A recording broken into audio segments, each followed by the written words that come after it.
और एक घटना आपको सुनाऊं और बस बात पूरी करूं। मैं तो सोच रहा था कि दूसरी घटना भी सुनाना पड़ेगी, नहीं बच गई वो कल के लिए। हाँ, बचाना भी पड़ता है, ऐसे नहीं तो कैसे कहां से लाऊंगा फिर। और क्या हुआ, सच्ची घटना है वो। ग्वालियर में था मैं, एक पत्रकार मेरे पास आए। वो कोई एक छोटा सा पत्र अपना निजी निकालते थे। वो प्रवचन सुनने आते होंगे, मुझे नहीं मालूम था।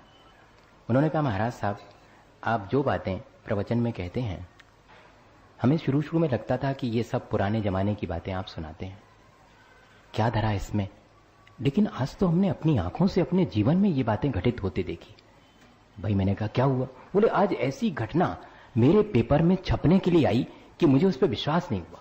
मैंने उसकी इंक्वायरी करी और पाया कि वो घटना सच है। मैंने कहा, बताइए। बोले, मैं आपको बताने आया हूं ताकि आप और लोगों को भी सुना सकें। मैंने कहा, बताइए फिर। महाराज, एक घटना आई है और मैं उसको कंफर्म करके भी आया हूं। एक परिवार है जिसमें 3 ही प्राणी हैं, एक पिता है, एक मां है और उसकी एक बेटी है।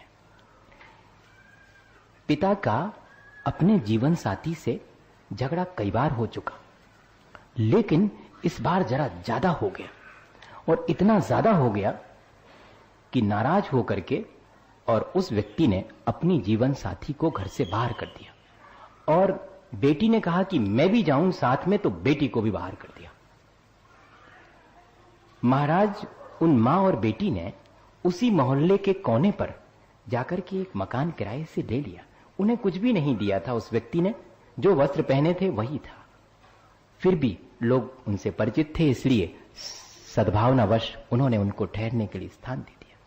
महाराज, जो खबर छपने के लिए आई है वो आपसे कह रहा हूं। आज ये खबर आई है कि अभी तक तो उस व्यक्ति ने अपनी जीवन साथी और बेटी को तंग करने के लिए कभी नल का कनेक्शन कटवाया, कभी पानी का, कभी बिजली का कनेक्शन कटवाया, लेकिन आज तो उसने अपनी ही बेटी और अपनी ही जीवन साथी के चरित्र को नष्ट करने के लिए गुंडे भेजे।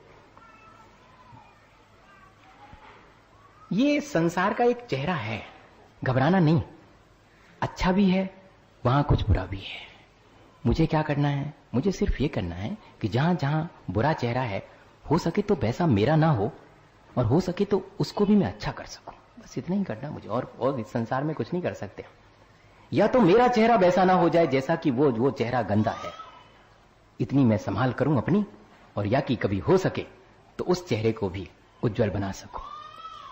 पर बहुत कठिन है, अपना ही चेहरा मलिन होने से बचा रहे, इतना ही पर्याप्त है। ये खबर सुनकर के क्या लगता है? किसको मिलेगा फल? कर कोई और रहा है, भोगेगा कौन? करने वाला नहीं भोगेगा। जिस गुंडे को भेजा है उसे तो 1000 रुपए मिल रहे हैं, इसलिए वो काम कर रहा है। भोगना जिसने करवाया है उसको। करता कोई और है, भोगना किसी और को पड़ता है। भैया, इतनी बातें अगर हम बहुत सावधानी पूर्वक अपने जीवन में, सब समझ में तो आ गई होंगी पर सब याद नहीं रहेंगी, पर याद रखना पड़ेंगी, याद रखना पड़ेंगी। ऐसे अपन बार बार भूल जाएंगे तो गड़बड़ हो जाएगी। और याद अभी नहीं रखना, जब मौका आए तब याद आ जाए कि क्या कर रहे हैं, बस तो फिर अपना काम हो गया। जब जब भी मेरा मन, मेरे भाव सद्भाव की अपेक्षा दुर्भाव की तरफ बढ़ने लगे, मेरे विचार दूसरे की क्षति पहुंचाने के होने लगे, मैं सावधान हो जाऊं कि क्या कर रहा हूं, संभाल लूं अपने आप को। आखिरी में तो इतना ही समझ के ले जाने की चीज इतनी सी है कि मुझे 24 घंटे में, कई लोगों को लगता है कि मुनि महाराज जी को सुबह से शाम तक करना क्या रहता है? आराम ही आराम है। करना क्या रहता? भोजन बनाने की चिंता नहीं, भोजन कौन बनाएगा इसकी चिंता नहीं, भोजन के लिए सामग्री कहां से आएगी इसकी चिंता नहीं, जबकि सारे संसार को उतनी चिंता रहती। वो सब हो गया बढ़िया से, अब क्या करना उनको? सुबह से शाम तक बैठो आराम से, मजा करो। नहीं, सबसे बड़ा काम करना पड़ता है कि 24 घंटे में मेरे अपने परिणाम कहां कहां मलिन हो सकते हैं, किन किन बातों को सुनना पड़ेगा। भली बुरी सब प्रकार की बातें होंगी। भली बातों में मन अपनी प्रशंसा सुनकर के गदगद हो जाएगा कि वाह, लेकिन जब कोई निंदा करेगा तब अपने मन को मलिन होने से बचाए रखना और प्रशंसा के समय अहंकार की मलिनता से बचाए रखना, दोनों ही चीजें हैं, दोनों ही सबसे कठिन चीज है। समता भाव बनाए रखना सबसे कठिन है। 24 घंटे एक ही साधना, और श्रावक के जीवन में भी उसकी झलक आनी चाहिए। उसके लिए आचार्य भगवंतों ने और इतनी पद्धति रख दी कि कम से कम कुछ ना कर सको तो घर गृहस्थी में रह करके भी अपने परिवारजनों का, अपने समाज का, अपने देश का, प्राणी मात्र के भला करने का भाव रखना, बस कभी बिगाड़ करने का भाव नहीं रखना। दूसरा बिगाड़ करे तो सहन कर लेना, दूसरे के बिगाड़ का उपाय भाव नहीं करना। इतना गृहस्थ जीवन में भी कर ले बहुत हो, पर्याप्त हो जाए।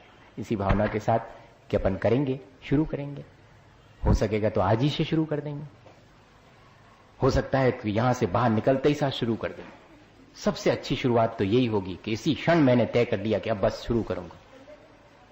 और नहीं कर पाए तो इस जीवन में सही, इस जीवन में नहीं कर पाएंगे तो अगले जीवन में करना तो पड़ेगा। अपने कोई दूसरे के जिम्मे तो नहीं डाल सकते। हम अपने जीवन में अपने कल्याण के लिए इन विचारों को जितना अधिक आचरण में लाएंगे उतना हमारा जीवन अच्छा बनेगा। इसी भावना के साथ कि हमारा जीवन अच्छा बने, बोलिए आचार्य गुरुवर विद्यासागर मुनि।